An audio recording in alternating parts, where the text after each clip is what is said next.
Yo, what's going on, guys? KrispyFlakes here. So I'm like literally in the process of switching apartments right now. I had to put up the most ghettoest setup at the moment to give you guys this huge blockbuster trade that just happened, man. I had to kick up my charter internet guy. I was like, yo, dude, get the hell out, man. A Woj bomb has just dropped on the NBA. Isaiah Thomas is no longer a member of the Cleveland Cavaliers. The experiment with him and LeBron James has absolutely failed. So pretty much the trade that went down is with Cleveland Cavaliers and the Los Angeles Lakers is the Cavaliers traded Isaiah Thomas and Channing Frye to the Los Angeles Lakers in exchange for Jordan Clarkson and Larry Nance Jr. So I think about this trade right here, man. We're going to talk about it from both perspectives. So basically, the Cavaliers traded Kyrie Irving for Jordan Clarkson, Larry Nance, and the Brooklyn Nets draft pick. How do you guys in Cleveland feel about that trade going down? Because that's pretty much what it is.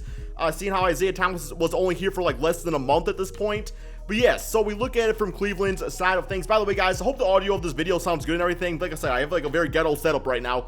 But yeah, so with Jordan Clarkson, what do you get? I mean, you get a 15-point per game scorer throughout his career, you know, 3 rebounds, 3 assists, and that was on a bad team. Like, the Lakers were not really ever good with Jordan Clarkson, so who knows what he can do when a guy like LeBron James is taking the bulk of the attention. Roughly a 33% three-point shooter throughout his entire NBA career, so he can definitely knock it down, but not exactly consistent from it. But what I like about this move for the Cavaliers here is that, you know, Isaiah Thomas, he has that mindset that like this is my team, right? A guy like Jordan Clarkson can still drop 20, 30 points on any given night, but he can do it in a way where he can defer to LeBron James, where it's still LeBron James's team, right? So it's just a guy that can still fill up the basket, but he can do it more in the role player stylish of role, which is nice. It's exactly what LeBron James needs, especially when you're playing with like Kevin Love and LeBron out there anyway. Isaiah Thomas, you know, on the Celtics, that was his team. He could do whatever he wanted out there, and it worked out for him. Now, you look at Larry Nance Jr., this is kind of a guy that's very athletic based, averaging 9 points, 7 rebounds this season, 1-2 assists, not really a three-point shooter. I mean, he tries, but he doesn't try very hard, so yeah.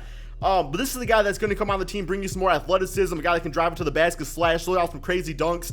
I can't wait to see what kind of dunks him and LeBron James can do together out there.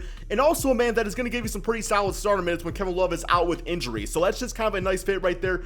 I think he is only on a 1-year contract, so if they will re-sign him or not, who really knows? But regardless, he's young, and not to mention, didn't Larry Nance used to play for the Cleveland Cavaliers? So now y'all got Larry Nance Jr. I could totally be wrong about that fact. Don't fact check me. I'm probably just wrong. Or maybe it's right. I don't know. Yes, so you look at the Lakers side of things. This is what I really don't understand. Didn't the Los Angeles Lakers trade away D'Angelo Russell so that way it could be Lonzo Ball's team? Right? Am I right about that? Like, that's really the whole reason they traded away, so he could, you know, have Lonzo Ball there. So I have Isaiah Thomas starting at shooting guard. I mean, I think Lonzo would probably handle the ball, but at the same time, that's the issue, is like, LeBron James needs to handle the basketball on the Cavaliers, and that's why Isaiah Thomas didn't fit in. So now we have this Lakers team where Lonzo Ball needs the ball in his hands to be effective, but so does Isaiah Thomas. I really don't understand this trade whatsoever for the Lakers. I mean, maybe the sense that he's only on a 1-year deal, I suppose. You know, I'm thinking that for this trade really to go down, maybe the Lakers, they should have even thrown a guy like Luol Deng, who, yeah, I mean, he got a bitch-ass contract, but he is only 32. Maybe if he was over on the Cavaliers, not only do you get rid of the contract, but also at the same time, we all like Richard Jefferson at the age of 57 was killing it for the Cavaliers. So who knows, man? Maybe he would have like been rejuvenated and gone a little bit back maybe to like his Miami Heat days or something like that. I don't understand this trade for the Lakers whatsoever. And not to mention, guys, okay, I'm going to start the simulation here. We're just going to simulate the rest of the season, see how both of these teams do out here. But the reason I really don't understand this is because I thought the Lakers were interested in going for LeBron James. How the hell are they going to go for LeBron James now when they have freaking Isaiah Thomas on the team? It's like, he ain't going to want to play with them at all.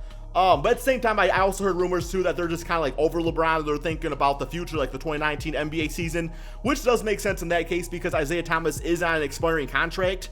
So chances are, man, they were able to get rid of the contract of Jordan Clarkson. And, Larry Nance, get rid of him kind of sucks. But maybe that does free up some space now for, you know, because Larry Nance wasn't playing all that much anyway because of Kyle Kuzma and also, what's going on here, man? I'm gonna give all these minutes to Isaiah and Future Ingram. You know what? Too much for Isaiah. So Larry Nance wasn't playing a ton because they do have Kyle Kuzma and Julius Randle. So who knows? Like, maybe the team now will make a move to get Julius Randle, you know, re-sign him to a long-term extension. Probably not though, because, you know, Kuzma definitely is the future starter of this team. So I don't see I don't see Julius settling for like a backup role or anything like that. You know, actually, let me focus here. I want to focus on the Cavaliers team because like the Lakers team ain't gonna make playoffs still. Cavaliers, we're gonna see how this affects them. But yeah, if you are a Lakers fan, if you are a Cavaliers fan, if you're just a fan of the NBA, let me know in general, guys. What do you think about this trade going down? I mean, I totally could have seen Kemba getting traded, or not. I'm not sorry, not Kemba, Isaiah getting traded, but I thought it was gonna be for a guy like Kemba Walker. I just, Jordan Clarkson is nice. He's a good player. His contract's not the greatest. It's not the greatest contract. Larry Nance is a nice player, but you almost feel like they could have gotten something else for it. I think it just comes down to the whole thing of, okay, LeBron, this is not your team officially. Like, Isaiah Thomas ain't here, Kyrie Irving ain't here. You have your boy Dwayne Wade, Kevin Love. Those guys are going to make some noise and everything for you. But this is your team. Lead us to the championship this season. Is your legacy on the line. We do have the Cleveland Cavaliers finishing third place with a 46-35 record. But at the same time, the Bucks, 76ers both have that same record. Celtics fell to second. Raptors took over. That's what I do like about the Raptors team, guys, is that they are just like a beacon of consistency. So here we go, simulate through date. And we'll also see how the Lakers did out there. Check out some of these player stats. Here is all the player awards. JJ Barea, 6 man. I've never really seen that before. It probably won't happen this season either. But, okay, all NBA teams in the Cavaliers. We do have LeBron James, of course. That's probably it. Yeah, Kevin Love potentially maybe could have made it. He had a pretty good season. But yeah, I have no idea how Lonzo Ball is going to play alongside this man. It's not, I don't know if it's going to work out. I really don't. Lakers, 34-48 record. I do think I don't know, man. I think maybe it will just be to, like, sell some tickets this season and see, like, if it does work out. Because, like, Lonzo is just a rookie. But I don't expect Isaiah Thomas to be back on the Lakers next season. It just doesn't make sense at all. Player stats on the season looking like this. So, Jordan Clarkson, 15.8 points per game. I do want to go to, like, his month-by-month scoring, though. Just because, like, I think it's down here. Just so we can see how we did after the trade deadline. Sorry, guys. I'm really pumped up right now, man. This is a pretty exciting trade. So, actually looking at it, in March and April, this man averaged 18 points as a starter, that is, 4 assists per game, shot 39% from 3 in March. So, that's pretty nice stats right there. That's definitely pretty solid. Also, keep in mind, guys, I do assume, healthy rosters for both teams when I do these type of simulations, just because, like, I want to see how these teams work out to the max potential. So that's why I didn't make Kevin Love injured or anything like that. But yeah, so Larry Nance, after the trade deadline, 7 points in March, about 9 points per game come April. So yeah, just good role player numbers right there. I do think he's going to bring a certain, athleticism to this team that will be kind of nice. Not to mention that at times, too, you could run Kevin Love at center, Larry Nance at power forward, LeBron James at small forward, and all of a sudden that team, it could do something out there. We already looked at the Lakers, right? Maybe we didn't. Damn, I don't remember seeing Isaiah getting only freaking 18 points per game. And so when after the trade deadline here in March and April, he did kind of go back to his old scoring self, getting 21 points and 24 points per game on this team. But quite honest, guys, I mean, it's an interesting move. The Lakers, I don't know what their current record is. I don't think they're making the playoffs, though. So I don't know, but maybe they make a run, man. Maybe freaking Isaiah Thomas just, like, meshes well there very nicely. It is kind of funny seeing a Celtic go to the Lakers like that. Let's simulate these playoffs, see how that goes. We have Cavaliers versus the Washington Wizards. Simulate current rounds. And, okay, so they swept the Washington Wizards 4-0. Maybe it's the chemistry move that is needed here. I mean, I'm not sure, man. Like, Larry Nance and Jordan Clarkson, please believe, like, they're probably sick of losing. They're going to be hungry out there, man. So they're really going to be balling out. So 8-5 for Larry Nance, Jordan Clarkson, 9 assists at least. And he can get some, players involved too. Celtics, Cavaliers, simulate current rounds.